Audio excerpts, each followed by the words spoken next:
Howdy friendos, my name is Stuart and welcome to the Dorado video. However, before we begin, I want to give another big thank you to our editor Anthony and our co-writer CinemafreakX. Convention season is technically winding down, in the sense that my rush is done near the end of November. New schedule here, by the way. But I still have to do little one-shots until the season is officially over. Yeah, until that's happened, we're doing just one-shots until then. Anyway, let's look at our two main characters in today's video, and that is Miguel and Tulio. Tulio and Miguel. The mighty and powerful gods! This movie stars our two heroes who are both con men living in 1500 Spain. The movie begins with them playing a rigged game of dice, taking money from a bunch of dock workers. During one of their cons, they manage to get a map to the lost city of gold, El Dorado.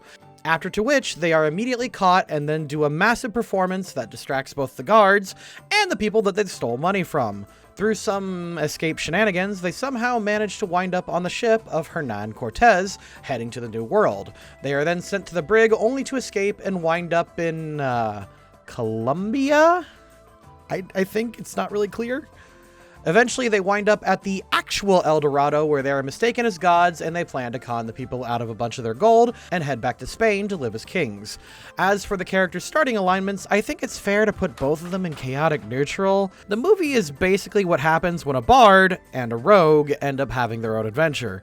I think I will lean Miguel towards a little bit towards chaotic good, simply because he's a bit nicer and a little more sincere and slightly less self-serving than Tulio, but they're pretty much the same sort of characters starting out the movie. Also, I will be giving lip service to some of the other characters like Chief, Zekel Khan, and Shell. Although, considering her design, I'm sure a lot of people wouldn't mind giving her some lips. Oh, god damn it! Now we gotta file a counterclaim. Right, see you guys in 4 weeks. If we're lucky.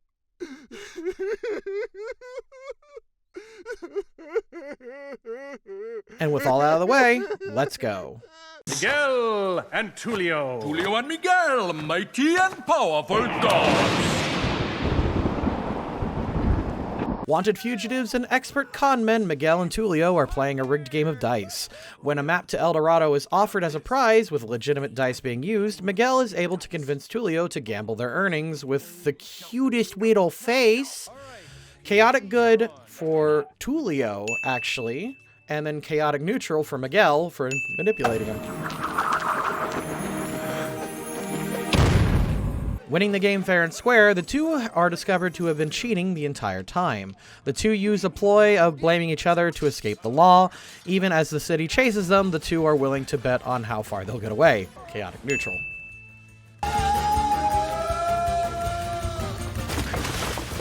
You lose. Unintentionally brought onto Cortez's ship, Miguel and Tulio are charged as stowaways with the promise that they'll be sold as slaves in Cuba. Not liking the idea of slavery, the two devise and enact a plan to escape. All it does is involve bribing a horse to get them out, sneak out in the middle of the night, and row back to Spain in a rowboat. Honestly, it's about as well thought out as other D&D party plans, plus it works, so chaotic neutral. Before leaving, Miguel gives Antivo, Cortez's horse, who helped them out, his apples as compensation. This does lead to accidental horse theft when Antivo jumps overboard and the two save him. Lawful good, actually. Look on the positive side of these things can't get... Excuse me, were you going to say worse? After days in the open sea and out of supplies, Miguel and Tulio confess their love for adventure and money. They soon realize they're on land, which they are actually on the road to El Dorado. Roll credits. A temple of gold where you can pluck gold from the very walls, but you don't want to go. Despite the dangers, Miguel is able to convince Tulio to journey with him for all that sweet, sweet gold. Chaotic neutral. Yo! Your horse bit me in the butt! Running through the jungles and getting into wacky misadventures, the group reach a dead end. Tulio and Miguel are ready to turn around when they run into Shell and a group of soldiers. Cornered, Tulio and Miguel try to talk their way out of this, but are escorted by the guards to the city, El Dorado. Chaotic neutral. El Dorado. Miguel and Tulio discover the citizens, the chief, and high priest Jafar stand-in, Zekel Khan, and believe they're gods. They go along with this and use their status to free Shell from her being punished for theft. Of course, Miguel is accidentally forced into a demonstration of power, but clearly the DM is loving the improv, and after a weird-ass Nat 20 moment, convinces everyone of their godhood.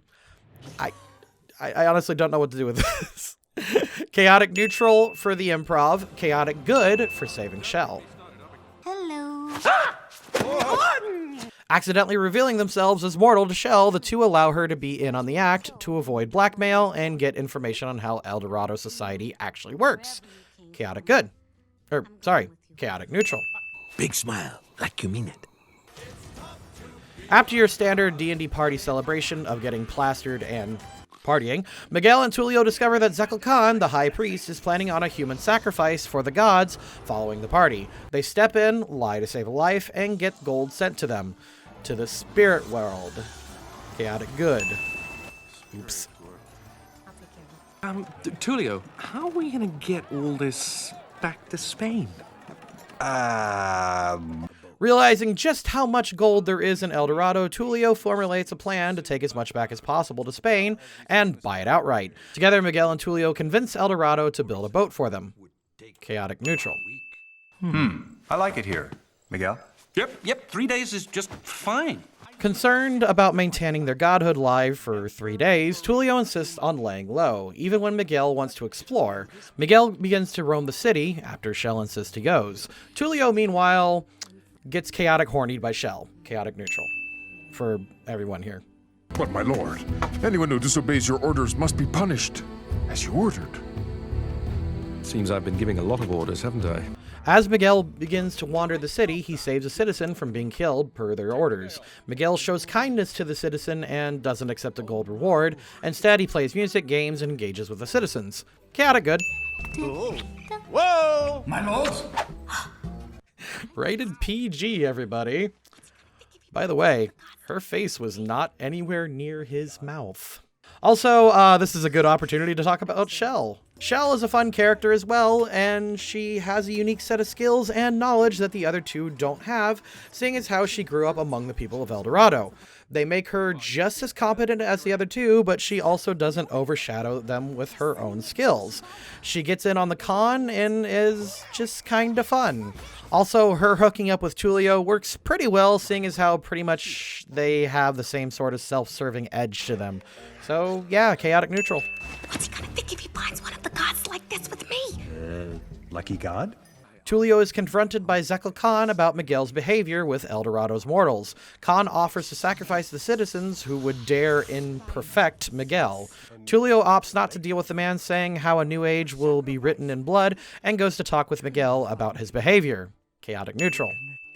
This is how the gods should play ball! The two reconnect as Tulio wants to grab and go, while Miguel admits he's come to love El Dorado and stay. This means that they are dragged into a game of ball game.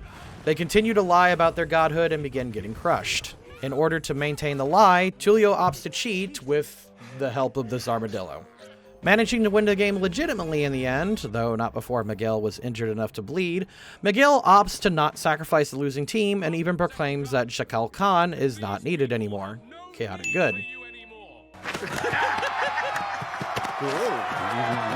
Hey, not bad for my first commandment, huh? Miguel becomes enamored by life in El Dorado and tries to stall for time with the chief. The chief, who is actually more chill than the other characters, tell Miguel that he can stay and there's no need to lie about the boat. And perhaps more. Chaotic good. Hey, dare is human. Tulio begins wooing Shell in secret and confesses to Shell that he wants her to come back with him to Spain, beyond their original deal and more than just partners in crime. The two agree, not realizing that Miguel has witnessed the whole thing. Since Tulio is breaking the bros before hoes clause, this is chaotic neutral.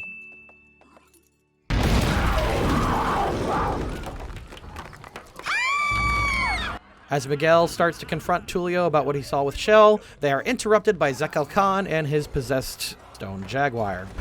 I'm okay! I'm still okay! While they begin to run away, they stop to work together to save Shell. Chaotic good. Also, this is a good time to talk about Zekel Khan, arguably the most interesting character in the movie because he's a dark priest whose spells and rituals actually work. For whatever reason, Zekel Khan can perform weird-ass blood magics to manipulate others, create animated illusions, and animate massive structures. While most of the rules of magic and religion in this film are kept vague, it almost implies at points that what he's doing because his gods command him. He does back down and try to obey Miguel and Tulio when he thought they were legitimate, so obviously he's sincere in his beliefs, but like, it's kind of messed up to think that he might be right. Can you imagine a sequel where the creator gods of El Dorado come down and be all, "You cast out our greatest servant, now suffer our wrath"? It's weird, right? Either way, this guy is a surprisingly interesting lawful evil. And I know what you are not. And you are not gods. Cornered by Zekel Khan, Tulio puts out a squabble misdirection. Miguel plays along, but is also voicing his frustrations and being honest. The two work together to send Zekel Khan out of El Dorado. Chaotic good. Lord Miguel has decided to live among us. Feeling betrayed by his partner of crime, Miguel proclaims he's staying in El Dorado while Tulio and Shell leave. While they are angry at each other, neither are angry at Shell or even the villagers. They wish everyone luck and do their best to say goodbye. Neutral good for everyone. It better be there. For your sake. As Tulio and Shell are readying to leave, Miguel is alerted that Cortez is coming closer to El Dorado, led by Zekel Khan. Realizing that El Dorado would be slaughtered if Cortez found them, as history shows what Cortel really did do during his conquest of Mesoamerica, Tulio works with the village and opts to sacrifice his boat full of gold to destroy the pillars holding up the entrance to El Dorado. Chaotic good. Hold the line steady, they're almost in place. Right on. Let's get Chief out of the way. Chief is actually one of the best characters in the movie and is shockingly straightforward in that way. He only wants what is best for his people, and while he does compete with Zekel Khan for a hot second, he does step aside for a time when he believes that the gods want religious ceremonies. Eventually, he realizes that Miguel and Tulio were total con men, but seeing as how they improved the village by ejecting the fanatical lunatic and making everyone happier, he rolls with it and even invited Miguel to stay with him forever. Good guy Chief, neutral good. As the pillars begin to crash with Tulio and Shell in path of destruction, Miguel sacrifices his chance of godhood and peace in El Dorado. He stays with the boat and helps crash the pillars. Chaotic good. As Zekel Khan gets to experience what slavery was, courtesy of Cortez. Cinema, buddy, I don't know why you wrote that, but we're gonna roll with it. The three mourn the loss of almost all their gold and decide to set out on a new adventure. No map, no plan, no hard feelings. Chaotic neutral.